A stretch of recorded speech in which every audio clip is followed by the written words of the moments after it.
À la base de la révolution industrielle se trouve la machine thermique. Ce modèle, qui nous sert encore aujourd'hui à faire fonctionner des voitures, des frigos ou des pompes à chaleur, repose sur le principe suivant, qu'on peut utiliser une source chaude, faire écouler son énergie thermique vers une source froide, T chaud, T froid. En faisant écouler une quantité de chaleur dans ce sens-là, on obtient un travail dans la configuration moteur. On peut aussi faire les choses dans des sens inversés, donner du travail, obtenir de la chaleur, donner du travail, faire refroidir quelque chose, etc. On va s'intéresser au sens moteur. Avant de poursuivre sur l'explication technique, je voudrais attirer l'attention sur une chose. Certes, la machine thermique décrit quelque chose de technique, d'industriel et donc d'appliqué. Il ne s'agit pas du tout d'une application de connaissances théoriques de la thermodynamique, mais plutôt la création même de la thermodynamique qui s'est faite dans le sens inverse, en essayant de comprendre les machines thermiques déjà bien utilisées au début du 19e siècle. Ce passage de la pratique à la théorie s'est fait pour la première fois, de façon notoire, dans les réflexions sur la puissance motrice du feu, sur les machines propres à développer cette puissance, par Sadi Carnot, ancien élève de l'école polytechnique, qu'on voit ici dans son uniforme. En voulant expliquer ce qui marchait déjà, plutôt l'efficacité de ce qui marchait déjà, Carnot allait créer la thermodynamique. Et le résultat majeur de son œuvre, c'est que l'efficacité maximale d'une machine thermique est donnée par la formule toute simple 1 moins température du corps froid sur la température du corps chaud. Carnot établit une limite maximale théorique. Au-delà des considérations de frottement ou de perte, il a montré qu'il existe un cycle, appelé le cycle de Carnot, dans lequel les machines thermiques, donc utilisant la puissance du feu, donc que la puissance motrice du feu ne peut dépasser cette efficacité-là, c'est-à-dire que l'énergie utile sur l'énergie dépensée, ce rapport-là est limité par cette efficacité de Carnot, et le cycle donnant cette efficacité maximale est un cycle de 4 transformations successives assez précises. De l'avis du prix Nobel américain Richard Feynman, c'est l'une des rares fois où un intérêt technologique allait créer une discipline fondamentale de la physique, qui est donc la thermodynamique, puisque selon lui, c'est toujours le sens inverse. Il existe des sciences fondamentales qui donneront lieu à des technologies, comme c'est le cas par exemple de la mécanique quantique, qui a donné lieu aux semi-conducteurs et donc aux ordinateurs modernes. Donc c'est l'une des majeures transitions technologiques théoriques de l'humanité, toujours selon Feynman.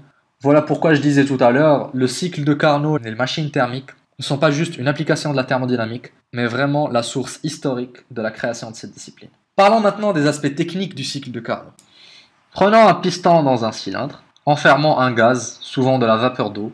La détente du gaz va pousser le piston, qui grâce à un système de transformation de mouvement, fera tourner une roue, comme celle qu'on voit dans les anciens trains. Ce gaz va effectuer des transformations cycliques entre cette position initiale et la position finale où il va revenir à la position première en ayant fait tourner sa roue.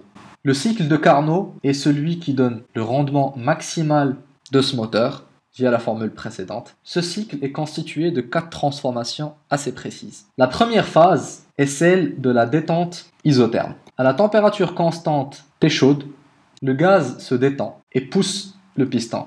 Arrivé à ce stade-là, le gaz n'est plus en contact avec la source chaude. Il poursuivra une petite phase de détente adiabatique. Adiabatique dans le sens où il n'y a pas d'échange de chaleur. Plus d'échange de chaleur dans cette phase. Donc il continue de se détendre. Et en faisant cette détente adiabatique, le gaz va se refroidir jusqu'à atteindre la température TF du corps froid.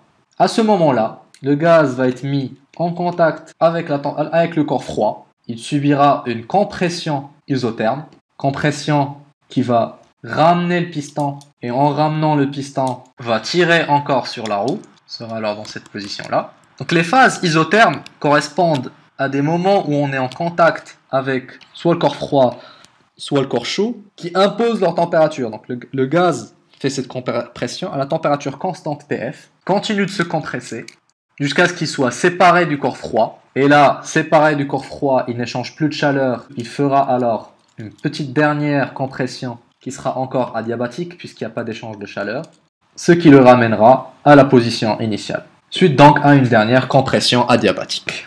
Voilà donc les 4 étapes du cycle de Carnot. Ce cycle idéal limite la performance théorique de toutes les machines thermiques. Carnot l'a fait initialement pour les moteurs parce que c'était les seules machines thermiques de l'époque, mais la réversibilité de ce cycle On fait une limite aussi pour des machines faisant la transformation inverse, c'est-à-dire utilisant un mouvement pour créer des flux de chaleur, c'est le cas des pompes à chaleur, du réfrigérateur, qui sont aussi limitées par la même limite, celle donnée par le cycle de Carnot.